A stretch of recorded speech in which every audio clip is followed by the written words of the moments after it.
Olá, bem-vindo a mais um vídeo do canal Analise com Eneida.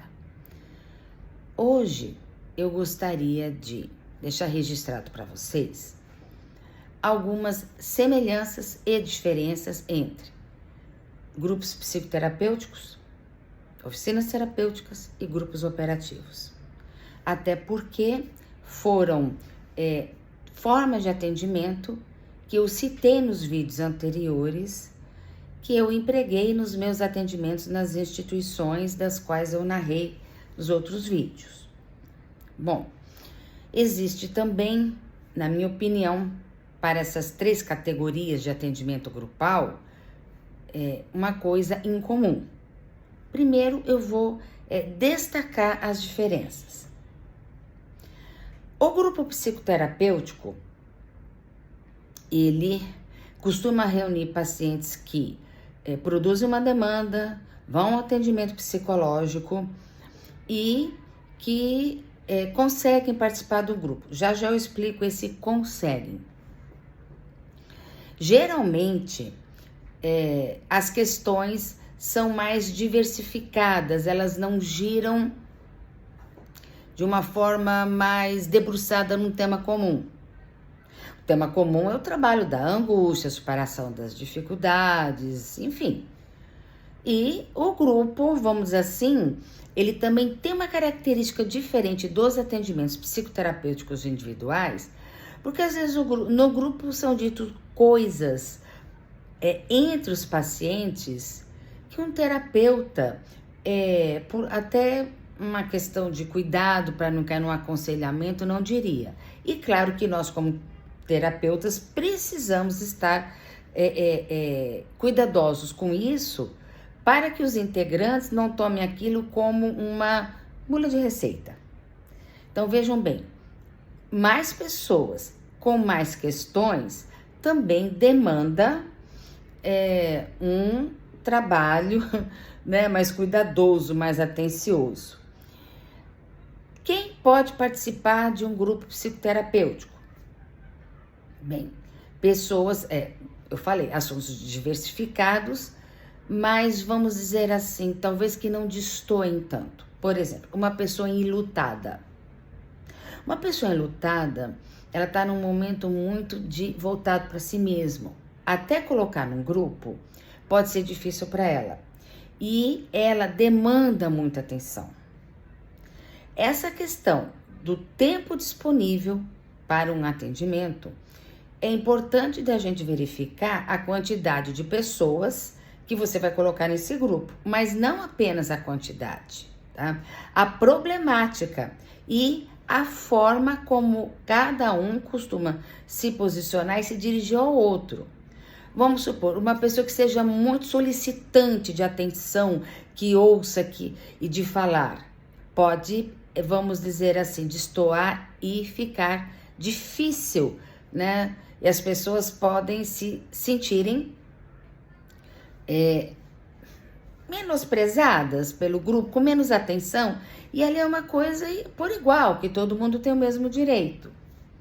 Existem algumas pessoas, vou chamar assim, de características mais narcísicas, ou de alguns traços perversos, que não deveriam estar em grupo. Cuidado. Uma pessoa apenas pode desconstruir todo o trabalho. Então, vejam bem, o que é importante? As entrevistas iniciais, a anamnese. Você pode fazer um exame, um mini-mental também com a pessoa. Observar qual é a demanda, manifesta e latente. Existe essa diferença. A gente vai comentar isso numa outra oportunidade. E qual o seu prognóstico? Né? Porque existem algumas pessoas que elas necessitam de um atendimento mais individualizado para se debruçar nas suas questões. E existem algumas pessoas que talvez elas até se beneficiem mais de um compartilhamento dessas questões em grupo. Os grupos podem ser só, vamos dizer assim, com diálogo, uma atitude dialógica, com algumas interpretações, devolvendo perguntas, ou seja, um trabalho mais baseado na linguagem, no verbal, mas também pode se utilizar de técnicas e métodos. Aí, quais serão empregados dependerá da abordagem terapêutica do paciente.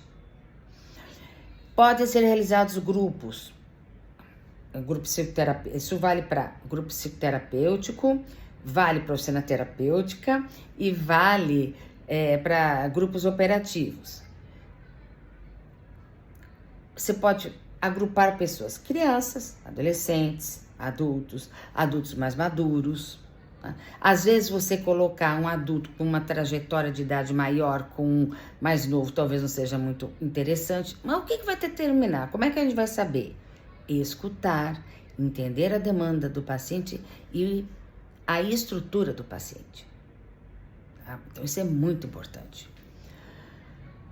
Por exemplo, se é um grupo de criança de 6 anos, está em pleno édipo, ou saindo dele, vindo dele. Uma criança com 8 anos já está alfabetizada. Tem crianças com 6, 7 que também sim. Então percebo que às vezes até uma criança de 8 pode até não estar tão desenvolvida, vamos chamar assim, quanto uma criança de 6. Na infância, cada ano faz uma diferença muito grande. Isso de alguma forma também vale para os adolescentes. A entrada da adolescência e um adolescente de 14 ou 16 já achaça muito maior, porque já passou por tudo aquilo, né, que o de 14 e 15 passou. E vai depender muito, né? E é interessante ver o respeito e a ética que as pessoas têm com o outro. Isso vai facilitar muito a composição do grupo e que ele seja mais eficiente, mais produtivo. Bem, reservado o assunto da psicoterapia em grupo operativo. É um grupo psicoterapêutico, mas mais, vamos chamar assim, voltados para uma situação, um tema sobre o qual nós vamos operar todas as situações que se circunscrevem naquela experiência em comum daquele grupo. Existe uma experiência em comum. Os cuidados, ao compor um grupo operativo, são os mesmos, como eu falei, para grupo psicoterapêutico e oficina terapêutica, ok? Claro que, se vamos supor, pacientes que passaram por cirurgia de grande porte, grupos de pacientes mastectomizados, grupos de pacientes dependentes de hemodiálise, né? Vão tratar, mas assim, à medida que também se caminham os atendimentos,